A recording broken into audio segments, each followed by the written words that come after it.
कोई चूहा है, सर्प है, मक्खी है, ये खरगोश है, गिलहरी है, ये कोई भी, तो उनको अपने परिवार का ही समझना चाहिए।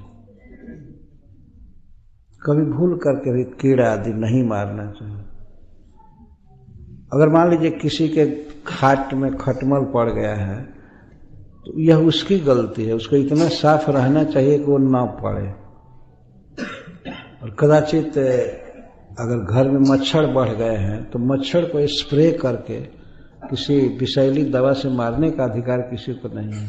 उसे समझना चाहिए हमारे परिवार का।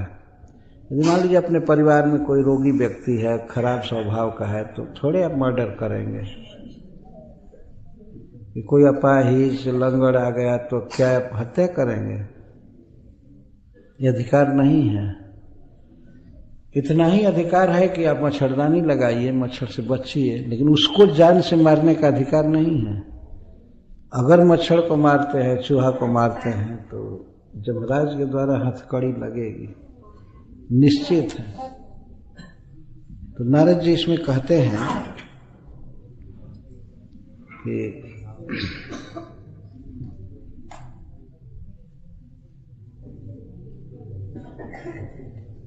वो आगे कहते हैं, मृगोष्ट खर मर कासु सरीसृप खगमक्षिका आत्मनः पुत्रवत पश्येत तैरेशम अंतरम कियत। श्रीनाथ जी कहते हैं, मर्क बानर, उष्ट्र ऊंट, बानर नहीं मृग, मृग का अर्थ हरिण, हरिण और भी पशु,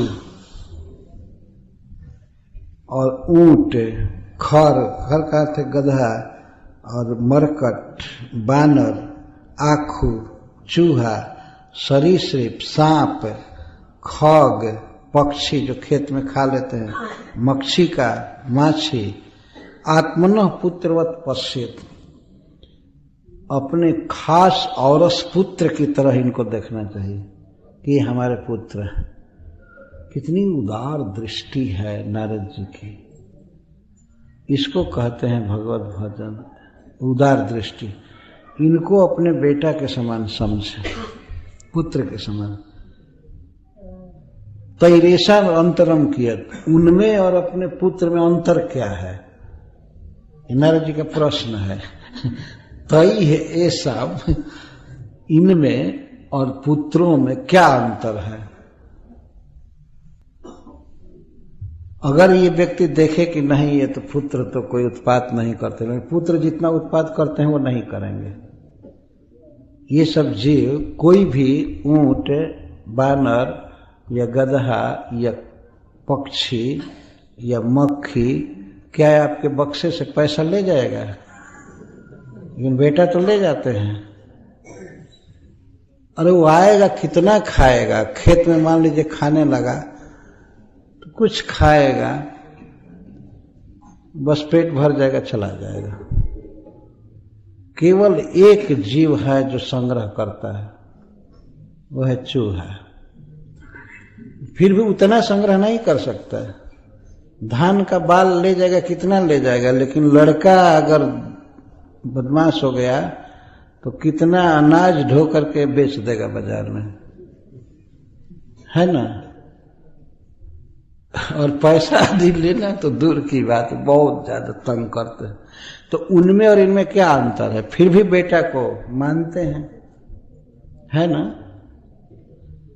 और ऐसे चूहा को, मृग को, चाहे बराह को, सुअर को, इनको मार देना, या कीड़े मकोड़े, पशु पक्षी, सब ये तो ऐसे जीवों की बात की जा रही है जिनके साथ घर में कोई संबंध नहीं है, फिर भी उनको अपने बेटा के समान मानना चाहिए। और फिर गाय को, भैंस को, बैल को तो एकदम अपना स्वरूप ही समझना चाहिए। घर में गाय है चाहे भैंस, किसके लिए है? उस परिवार के लोगों के लिए है, मेंटेन करने के लिए, दूध बेच करके चाहे खा करके। तो वो तो बिल्कुल अपने स्वजन हुए। जब ये बेटा की तरह हुए तब तो ये आत्मा की तरह हो गए। तो उनको ठीक से पानी पिलाना, समय पर भोजन देना, और उनके पास कुछ रुकना, उनको सहलाना, उनको प्यार देना, ये मनुष्य का कर्तव्य है। और भूल करके भी उन्हें प्रकारांतर से कसाईयों के हाथ में न भेजना। आजकल एक बहाना चलता है कि हम इतना कहाँ रखेंगे, इतने बढ़ गए, ये हो गए हो गए। तो घर में अगर बहुत से बच्चे बढ़ जाए और कुछ लोग पुराने हो जाएं तो उनको कसाई खाना में भेज देंगे, हैं? किसी तरह पालन करते हैं ना। जब जवान था बैल या गाय, जब जवान थी दूध दे रही थी तो दूध पी रहे थे, और बूढ़ी हो गई तो इतना निर्मम हो जाना, निर्दय हो जाना, और ऐसे बेच देना दूसरों को, और वो ले जाकर कसाई को बेच देता है। जानता है आदमी कि ये गाय काटी जाएगी कसाई के यहाँ, ये भैंस काटी जाएगी, फिर भी बेच देना। क्या यही गृहस्थ का धर्म है? दया होनी चाहिए ना। जिस मनुष्य में दया नहीं है वह मनुष्य नहीं है, उसमें धर्म कुछ भी नहीं है। दया धर्म का एक पिलर है, अंग है, भागवत में बताया गया है। सत्य, शौच, दया और तप, ये धर्म के अंग हैं। जिस मनुष्य में दया नहीं है वो कितना भी धर्म का ढोंग करे, उसमें धर्म है नहीं। दया पहला गुण है, दया होनी ही चाहिए सब में। तो पशुओं में दया, और जैसे अपने पुत्र पर दया रखते हैं वैसे दया इन लोगों पर रखना चाहिए। बेचारे मान लीजिए कोई खटमल है, खटमल अगर किसी को काटता है, उसको पता नहीं है कि इसको दुख होता है, उसको कुछ भी ज्ञान नहीं है। उसकी जीविका भगवान ने बनाया है खून पीना।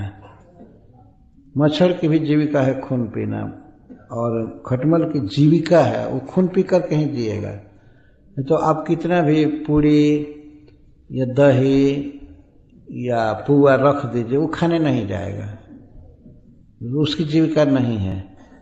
लेकिन अगर मनुष्य कहीं सो जाए तो वे तुरंत आते हैं चूसने के लिए, और ये प्रकृति का नियम है, उसकी जीविका है। अगर इस स्थान पर प्राइम मिनिस्टर भी आ जाए तो उनके गाल से खून निकाल लेगा मच्छर, बैठ जाएगा। सारे सिक्योरिटी बैठे रहेंगे लेकिन वो बैठ जाएगा। ये प्रकृति का नियम है ना। और यहाँ तो हो सकता है कि न कोई बैठे, लेकिन अगर वो डिहरी और गया जी चले जाए तो वहाँ के मच्छर तो मान नहीं सकते। गया जी और आरा ये मच्छरों की राजधानी है। हाँ, हम लोग देखे हैं, दिन में भी वे तंग करते हैं। लेकिन फिर भी इन लोगों को भी नारद जी कह रहे पुत्र की तरह माने। क्या उदार दृष्टि है। ये है भारत के ऋषियों की दृष्टि। सब में भगवान को देखना। सिए राम मैं सब जग जानी, करो प्रणाम जोर जुग पानी। जब इन जीवों के प्रति ऐसे वात्सल्य की बात कही जा रही है तो फिर समग्र मानव जाति के लिए, मनुष्यों के प्रति या और पशुओं के प्रति कितने दया की बात कही जाएगी। वृक्षों के प्रति दया, पशुओं के प्रति दया, सभी के प्रति। सर्वे भवन्तु सुखिनः, सर्वे सन्तु निरामयाः, सर्वे भद्राणि पश्यन्तु, माँ कश्चित् दुख भाग भवेत्। ये गृहस्थ के जीवन में बात बताई जा रही है। उसको इस तरह दयालु होना चाहिए, देना चाहिए, पोसना चाहिए, और जो इस तरह पोसेगा तो भगवान उसको देंगे। भगवान की कृपा से उसे सब कुछ मिलेगा। हरे कृष्ण।